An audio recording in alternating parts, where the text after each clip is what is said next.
안녕하세요. 식량탐구생활의 박준현입니다. 세계적으로 FTA 확산과는 대조적으로 트럼프 행정부 이후 미중 간의 무역 분쟁은 주요 국가들의 보호무역 기조를 심화시키고 있죠. 특히 미중 무역 갈등 등 이러한 보호무역 기조가 장기적으로 더 확산될 경우 수출이 경제를 주도하는 한국 경제는 큰 피해가 우려됩니다. 보호무역 기조가 본격화될 경우 국가 간 통상 분쟁의 소지가 큰 관세를 건드리기보다는 오히려 보이지 않는 다양한 방식의 무역 제한 조치를 시도할 가능성이 크죠. 특히 농식품의 경우에 보건, 검역, 환경 등 자국의 주권에 해당할 만한 사안으로 상대국에 대한 비관세 조치를 취하는 경우가 빈번한 추세입니다. 코로나 위기 대처 과정을 통해 한국의 국가 브랜드의 향상과 BTS, 오징어 게임 등 한류의 확산으로 인해 기존의 어떤 반도체라든지 이런 그동안의 한국 수출을 이끌던 품목보다는 중소, 중견 기업의 주요 품목들인 농식품, 화장품, 생활용품 등의 수출이 매우 크게 증가하고 있습니다. 대기업 주도의 일부 품목에 국한되지 않고 수출 품목이 다양화된다는 점에서 매우 반갑고 바람직한 현상이죠. 하지만 우려스러운 것이 이러한 제품류들이 비관세적 조치들의 주요 타깃이 되거나 가장 취약한 품목이죠. 특히나 농식품을 포함해서 이런 어떤 생활용품들 같은 경우에 우리가 더욱더 주의를 기울여야 할 것으로 생각됩니다. 자, 예를 들어 인구가 1000만도 되지 않는 이스라엘 같은 경우 자기들 나라 외에는 사용하지 않는 전기 플러그를 사용하고 있어요. 이는 외국 기업들이 자국 시장에 쉽게 뛰어들지 못하게 막기 위한 거죠. 이러한 이스라엘의 사례처럼 많은 국가는 자국 내에서 판매되는 다양한 제품에 일반적이지 않은 표준을 강요하면서 자국 내 기업을 보호를 하기도 합니다. 농식품 같은 경우에도 어떤 제품 네이밍 차별을 통해서 무역 규제 역시 많은 국가에서 도입했던 전략 중 하나인데, 미국과 베트남의 매기 분쟁 사례는 가장 저급한 무역 규제 방식이라고 평가받기도 합니다만은 이와 유사한 사례는 미국 외 국가들에서도 많아요. 이건 내로남불이라고 볼 수밖에 없죠. 매기 분쟁은 미국 내에서 매기에 대한 어떤 수요가 이제 늘면서 매기 양식에 성공한 베트남산 매기가 대거 미국에 수출이 된 것이 어떤 발단이었습니다. 특히 2000년 7월 양국 간의 무역협정이 체결되면서 베트남의 대미 수출은 불과 5년 만에 9배 가까이 증가하게 되었어요. 이러한 상황이 되자 미국의 매기 생산자 협회는 미국 정부를 압박하여 캣피쉬라는 매기 본연의 이름을 미국산 매기에만 붙이도록 하는 법안을 통과시키게 했습니다.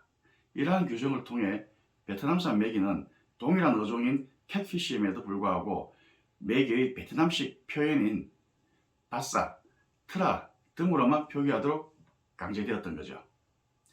미국 매기 생산자 협회가 이 같은 방법을 사용한 이유는 이전에도 다른 국가들이 상품 이름을 통해서 자국의 상품과 해외 상품을 명확하게 구분시키는 전략을 쓴 바가 있기 때문입니다.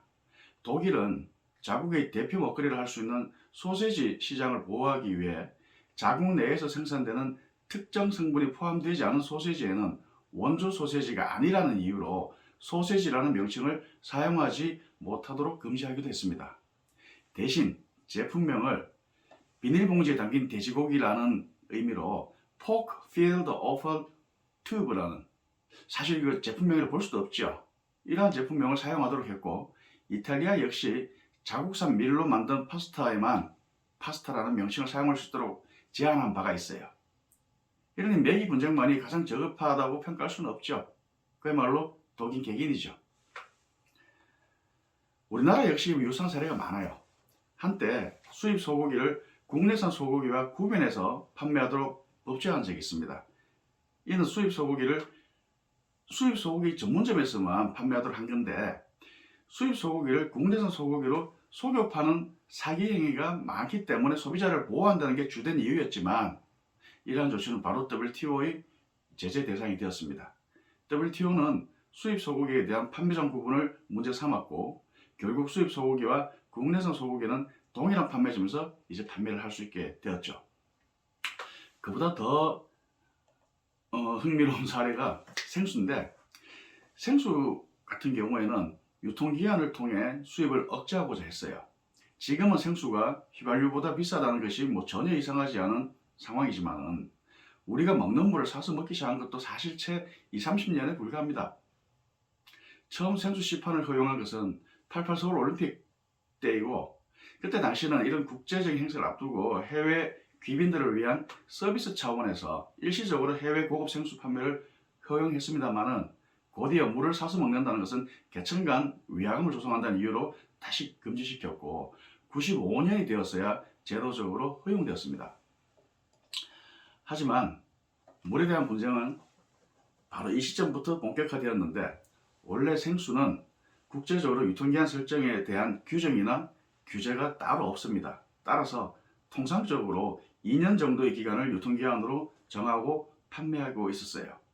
당시 우리 정부는 이러한 생수에 대한 유통기한 설정 방식이 제조자의 자가 설정하는 방식이었지만 국내에서 유통되는 수입 생수의 유통기한을 6개월로 제한했습니다. 6개월의 유통기한은 해외에서 생수가 선적되어 식약처 검역과 세관 통관 등 국내 시장까지 유입되는 과정 등을 고려할 때 실질적으로 수입을 하지 말라는 말과 같죠. 이에 해외 생수회사들은 한국 정부의 같은 조치에 대해 실질적으로 무역 금지 조치라고 반발하면서 WTO에 제소를 했고 그 결과 국내에서도 생수 유통기한이 2년으로 연장할 수 있게 되었습니다. 이 사항에서 일관한 바와 같이 국제관계는 힘이 우선이고 자국 이익이 최우선이며 내로남불은 너무나 당연한 인정사정 없는 냉혹한 현장이죠. FTA 확산은 아이러니하게도 또 다른 방식의 어떤 보호무역의 원인이 되기도 하고 있습니다. 관세 이외의 이러한 비관세적 조치들이 기업에게는 더욱 힘든 장애 요인이 될 수 있다는 점을 관련 기업이나 정부 당국은 깊이 유의해야 할 것입니다. 자, 오늘 두 번째 방송 어떠셨나요? 다음 방송에는 좀 더 유익하고 재밌는 주제로 여러분을 찾아뵙겠습니다. 감사합니다. 좋아요와 구독은 사랑입니다.